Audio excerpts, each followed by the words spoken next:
indi solution ñu jël Sénégal yi tënkuñu ci diggante assemblée ak palais. en tout cas lu ñu ci mën a jàpp Fatou Abdou Ndiaye mooy front syndical pour la défense des travailleurs tey jii dañuy wàcc ci mbedd gi gannaaw la ñuy def gannaaw lajj boo xamante ne lajj nañu ko démb ci waxtaan bi ñu doon def ak ministre bi. parce que bi problème amee entre Ousmane Sonko ak Bassirou Diomaye Faye dès les prémices déjà de la séparation ñi ngi doon débat fii ci jamono jooju ñenn ñi tàmbali di yëgle ma ne quand vous bu ngeen nekkee benn duñ leen ñeme mais gis nga bu ngeen diviser woo dañ leen di ñeme et li tax ñu leen di ñeme mooy am na ñoo xamante ne xëy na ñu ngi doon doxal le plan de stabilité sociale. Le pacte de stabilité sociale plutôt, excusez-moi. di ko doxal parce que boobu jàpp nañu ne dem nañu daje fa nga xam ne moom mooy Grand Théâtre le premier ministre ñëw wax ak ñi nga xamante ne ñoom ñoo ci nekk lancé nañu fi le plan de redressement économique et social on a donné la parole aux centrales syndicales jox tous les secteurs ku ci nekk wax ñu ne leen koom gi fii la toll ak fii lañ ko bëgg a jubal entre temps on a parlé de renégociation des contrats on a parlé aujourd'hui ci yenn yoo xam ne xëy na nit ñi doon nañu dégg ne ñu ngi koy def même si moment boobu ñu ngi commencé am yuy feeñ mais la politique n'avait pas pris le dessus donc yow même boo nekkee ci benn secteur da nga rus wala da nga jomm yënga-yëngal parce que di nga ne ah naa leen may parce que au moins nee nañu dañoo hérité dëkk bu am problème ne ni sur le plan mais su fekkee ne ñi nga xamante ne ñooy les acteurs des différents secteurs dañoo toog di observer gis na yow yaa jiite je donne juste l'exemple du FONGIP yaa dem ci plateau pendant 2 heures de temps dans ton secteur tu n'as presque pas pipé lu bari yow li nga wax moom mooy politique alors que yow dañ la tuddee fonds boo xamante ne dafa am loo war a liggéey ñu ne la yow yaa jiite tel ministère commerce je ne sais parce que man bugguma sax di personnaliser mais yaa jiite commerce yaa jiite industrie au moment où les importateurs maanaam les agriculteurs et les producteurs de riz dañoo am 48 000 tonnes de stock de riz invendu gisuñu kuñ ko jaay am nañu meew boo xamante ne am nañu tey mango boo xamante ne mi ngi tàmbal di ñor am nañu madd tey en Casamance boo xamante ne dañuy am difficulté pour industrialiser ko au lieu de parler de ça sur un plateau de télé que ça soit la RTS ou autre soo fa demee c'est pour faire la promotion d'une coalition parce que loolu su fekkoon dafa valable ci waa PASTEF dama naan moment bi ngeen nekkee yow diw ministre de tel te nga bokk PASTEF da nga waroon booy wax nga def focus tey ci li nga xam ne moom lañ la dénk te defoo ko moment bii nag comme ñoom ñoo nekk dans le gouvernement ñi bokkoon ci parti ba nekk sax dans le gouvernement ñoom démissionné nañu ci parti bi wane ay lettres donc ñoom ñi des qu'est-ce qu'on attend d'eux Alamine on attend des débats économiques politiques mu ñëw après on attend des débats sur le social mais acteurs yi ils profitent de cette division ils profitent du moment opportun on a des revendications yoo xam ne war nañu ko jàmbat war nañu ko wax ñun bëgg nañu ko jàmbat ay weer a ngi nii mais am nañu kersa parce que dañoo am un président de la ak un premier ministre ci ay jamono yu taxaw nañu les marges budgétaires sont quasi inexistantes ñi ngi takk buum yi ñi ngi góorgóorlu ñi ngi fexe nuñ ci génnee ñun dañuy am kersa gàcce pour génn ne dañuy yënga-yëngal ndax boobaa Sénégal duñ ci ànd ak ñun mais ils observent ils regardent que ne le président de la République aujourd'hui bi nga xam ne moom moo des ci navire bi moom moo des ci bateau bi di ko doxal il fait des rencontres mooy wax na ak les élus locaux nit ñi jàpp ne acte 4 foofu la ñuy yem mais après les élus locaux lan la ñu dem daje pour la création d'un parti politique une coalition boo xamante ne politiser ko une coalition boo xam ne dañoo dajaloo pour ne xoolal ñi lay songu dañoo bëgg il faut ñu wax waxuma ponkal yi de ñi nga xam ne dañoo ne ci suuf dañoo war a tontu dañoo war a wax yow réew moo xamante ne da ngeen ko hérité li Mansour wax son cri de cœur là c'est tellement important bëgg moon sax mu pare parce que réew boo xam ne da ngeen ko hérité ñu ne dañoo am ay jafe-jafe ngeen wax ñëpp d'accord pour la première fois 2 ans ngeen yor ko réew ngeen ne réew mi dafa am ay jafe-jafe nit ñi sëgg d'accord mu metti nag ci nit ñi lool metti ci sénégalais yi ñu koy dund mais ñu ne pat suñu pare woon ñu ne le président de la République Bassirou Diomaye Faye sur le plan politique ak Ousmane Sonko loolu sama xalaat la ma jàpp ne séparation wala xalaatu Mansour la que waruñu woon tegg séparation parce que li ñu diggoon sénégalais yi mooy àndandoo ba 2029 sénégalais yi tranché mais ñoom ñoo xool seeni ay gis-gis bokkul ci politique ñu def ko mais su fekkoon dañ ko def ba napp nga gis le président de la République kat nekk ci liggéeyu Sénégal rek tax ko ñor 2029 sénégalais yi ñooy jugé su fekkoon dañ ko def par le président de la République recyclé wul ay nit yoo xamante ne ils étaient avec le président Macky Sall ils étaient sur des plateaux de télévision pour le combattre dans leur localité dans leur quartier dans leur commune pour xeex ko moom tey mu ñëw xëcc leen parce que tout simplement dafay politique kon le front social là du njëkkut le front social a profité aujourd'hui de cette tempête pour que sénégalais yi nit ñi dégg ko léegi nag boobu mooy dañoo li ma ne fii et je le rappelle tout le temps je prends tout le temps l'exemple de Barthélémy Dias buy def politique kenn du ko tere buy def politique kenn du na ko la moo tax nga def politique mais le président de la République secteur yi ne ci dëkk bi yépp di souffrir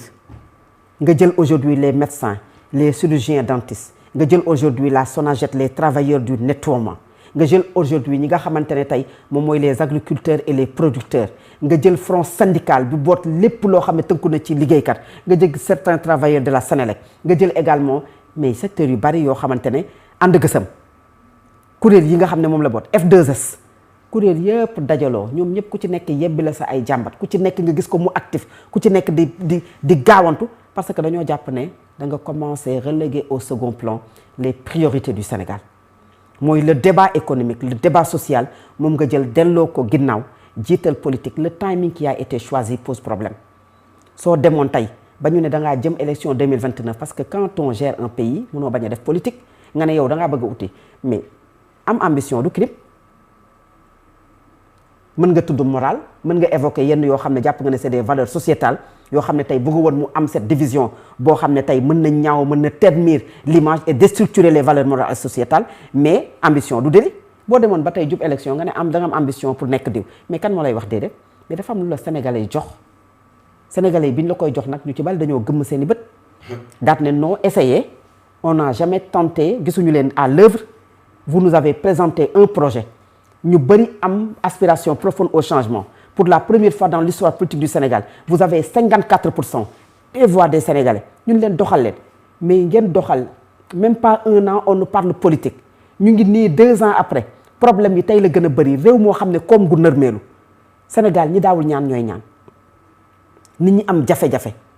et pour te dire que ne dañuy politique ba même pour réew mi neex sax léegi xam nga lu ñu la koy justifier léegi réew mi neex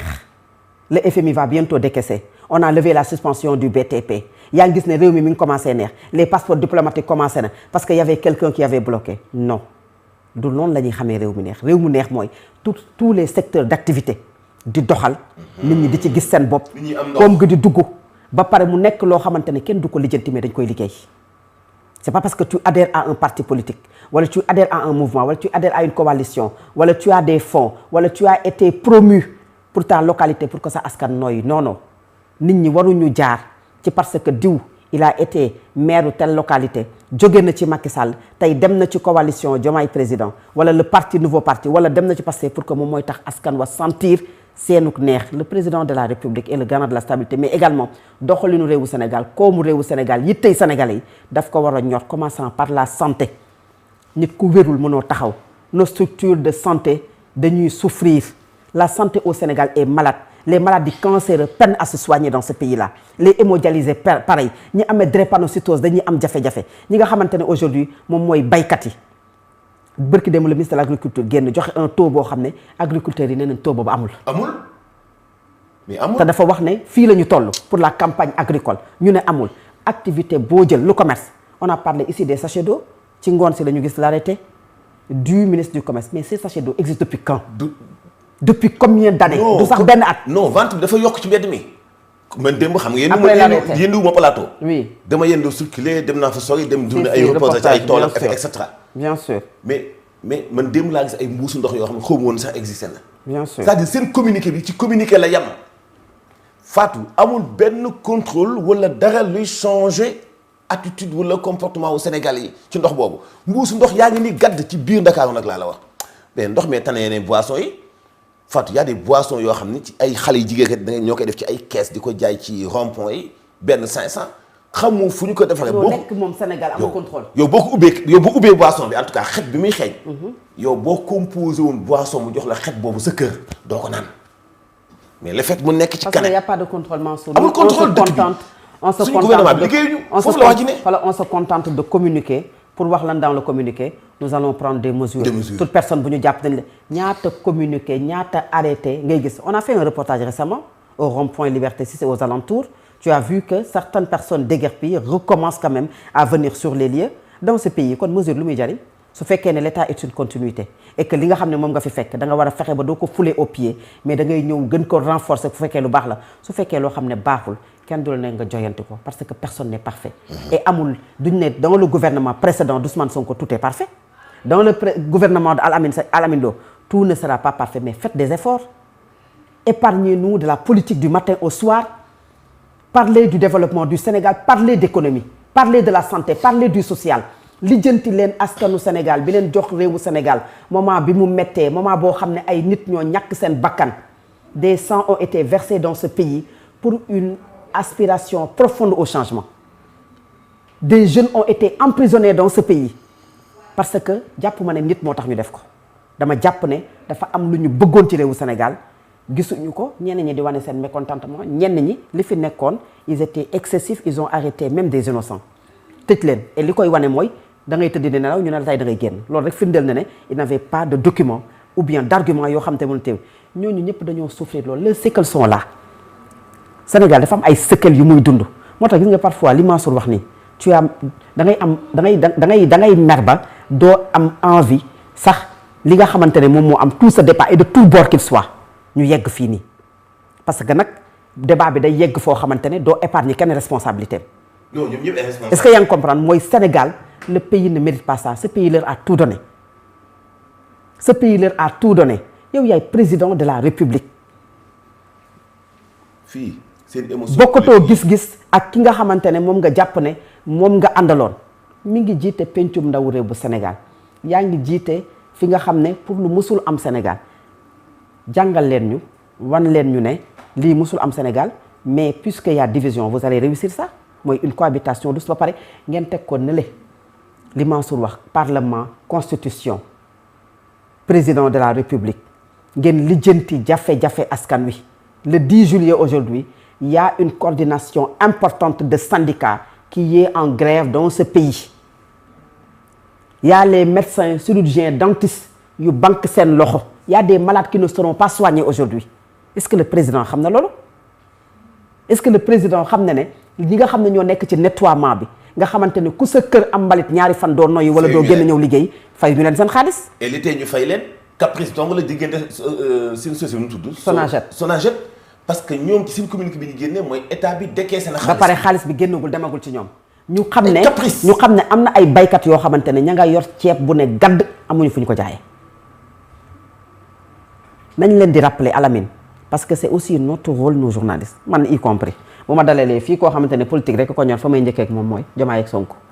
am ci part de responsabilité loolu te ñu war ko nangu ñun mais ñoom ils peuvent nous imposer un débat relevé et un débat économique ñun ñëpp y compris ba nga xamante ne duñ ñu focaliser de trop ci politique création parti politique le timing ba ma ko dalee wax ak léegi ça fait plus de 6 mois le timing bi ñu commencé def politique moo teel te moo bett ñu bari te nit ñi sax dañ ci am kersa dañu am gàcce. président Diomaye dafa jël lu ëpp ci politique am teg ko. démb ci même heure bi ñu doon xaar li tukkee ci rencontre bi dox ministère du commerce ak baykat yi ak commerçant yi importateurs yi pour trouver solution ci ceeb bi lamb ci Sénégal même heure la ñu génne décision conseil constitutionnel yéen journalistes ñun kan moo xamoon ni démb la woon rencontre boobu pour jël décision finale pour trouver solution ci ceeb bi nekk ci àll bi même heure démb 16 heures. te lii ñu wax nii il y a 1 an sur nos plateaux de télé on a toujours parlé du social de l'agriculture on a toujours interpellé les autorités. les mêmes choses bi fa Ousmane Sonko nekkee premier ministre bu Sénégal bi Bassirou Diomaye Faye di président de la République bu ñu duggee ci sujet social on les interpellait tous les deux ñoom ñaar ñëpp pour ñu sëgg ci li nga xam ne moom mooy yittey sénégalais aujourd'hui encore il y a le président de la République avec son gouvernement à la personne d'Alamine Lo on les interpelle pour que ñu sëgg ci yittey sénégalais yi. kenn mënul tere un homme politique mu def politique mais dafay am réew fu muy toll foo xam ne politique dafa am heure am timing bi ñu ko war a choisiral am timing boo xamante ne da nga war a sëgg ci jafe-jafe yi nga xam ne moom la askan wi di dund loolu mooy dëgg. Fatou heure bii daaw maa ngi fi interpellé Cheikh Tidiane Dièye bi muy signé contrat ak société saoudienne bi ñu bëri tey ñuy wax ñi nga xam ne seen feeñ ci réseaux sociaux yi ay patriotes dañuy woon seen bopp ñëpp dañu ma saaga woon te tey pour ñu continuer maintenir sympathie boobu ci moom day aju ci mu dugg wala mu génn alors man je reste constat mooy même les postes 3 mois la def. il paraît que waa poste waaw. également. 3 mois la def. yaa góor gi booy ki ma di que poste